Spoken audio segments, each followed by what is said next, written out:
Well, Prime Minister Modi and President Xi Jinping had an informal summit in Wuhan recently, which was a necessary and very useful step, because in the recent past, India-China relations have shown several signs of stress.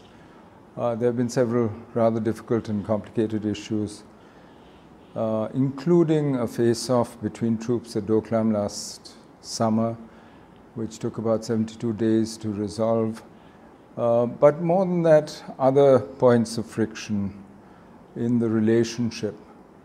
Even though both governments have been very careful in what they've said about the relationship in public and in how they have handled it. Because frankly, India and China are two large neighbors who have had a difficult past, but who have managed the relationship relatively well in recent years, for the last few decades. They're also the greatest beneficiaries of the decades of globalization, and have managed to pull out more people from poverty than has ever been achieved in history before. And they're two of the fastest growing economies. So it's natural, I think, that both should try and manage their relationship to try and continue its smooth development, and to manage the differences that will exist between two large neighboring states who share the same periphery and whose interests need not always coincide in every respect. So the informal summit was actually a way of the leadership addressing that. And for me, the main value was also that it signaled very clearly to their own peoples, to their bureaucracies, to their structures, which is very important in the Chinese system, and to the rest of the world, that the kind of relationship they're seeking between India and China, and that they will work for, is a much more cooperative and smooth relationship, and that they are determined to ensure that whatever differences there are handled well, and do not lead to further trouble. This, for me, is a useful first step. But in the longer run, I think both sides will have to do some fundamental thinking about the nature of the relationship. Both India and China have changed considerably since they first came to an understanding, a strategic framework of how to manage the relationship in the 80s. And their interests have expanded, both in the Asia-Pacific region, in the periphery, which they both share, but also internationally, economically, in various ways. They are cooperating in several respects. India was one of the founding members of the Asian Infrastructure Investment Bank, which was proposed and set up by China originally, and is in fact one-fourth of the commitments of the bank so far in terms of lending for infrastructure in Asia are actually to India.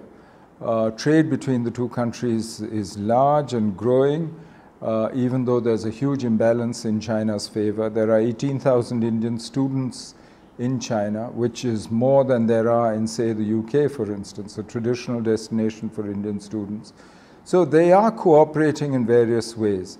But we also now have issues where, if you look at maritime security, for instance, India is sensitive about the Chinese Navy, which is now, for the first time in the last 5-8 years, now actually a presence in the Indian Ocean.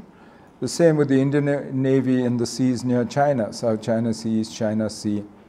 And these are the kinds of issues which are best discussed, talked through, and for both sides to understand each other's motivations, so that they do not misunderstand what the other side is doing. It is possible, in my view, for both countries to actually work out a new strategic framework which takes care of these expanded interests which both countries have as a result of their economic and development successes in the last 3 decades. I think it can be done, but the effort needs to be made. There are other new security agenda issues, like cybersecurity, for instance, and there are still the traditional issues, like the management of the border, settling the boundary if they can. If they can't settle it, at least to guarantee that it stays peaceful and that that nothing occurs by accident or mistake or misunderstanding.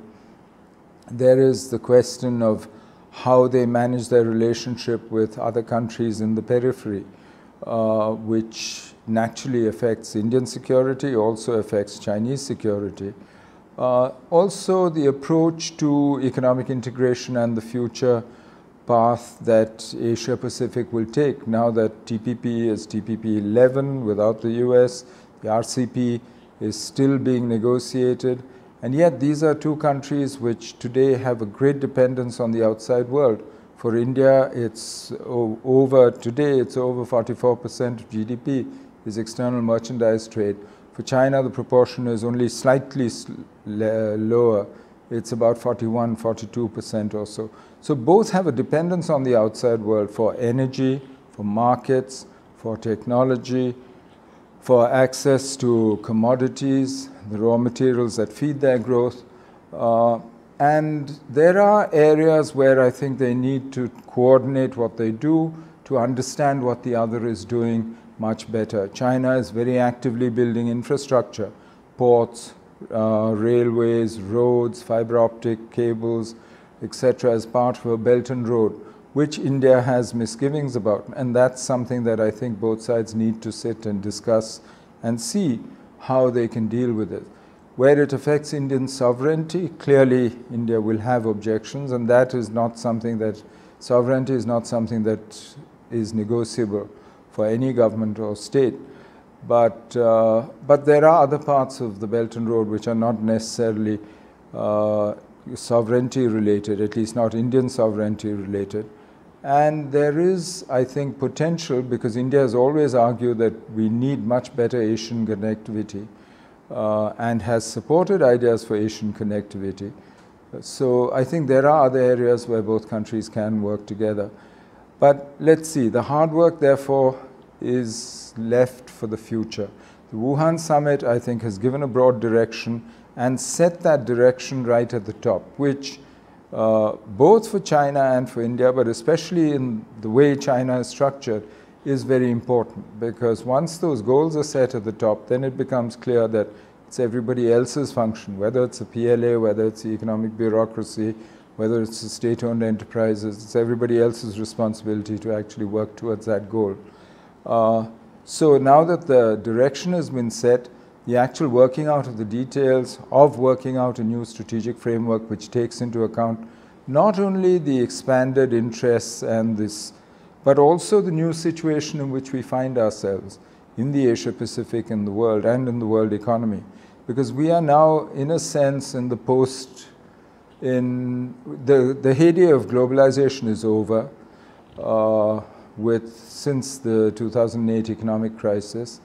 And there is much more uncertainty about the US role in the world today than there was, say, 10 years ago. So given that situation, both will naturally have to adjust to the situation, to their own interests, and to each other's interests.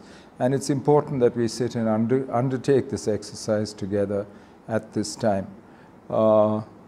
Whether it will succeed or not, I mean, I'm not an astrologer, I don't want to predict, but it seems to me that just the effort itself is worth making. And I certainly hope that we do. I don't see why we shouldn't. Between the two of us, between China and India, we have about 8,000 years of statecraft experience, which I think we should be able to bring to bear.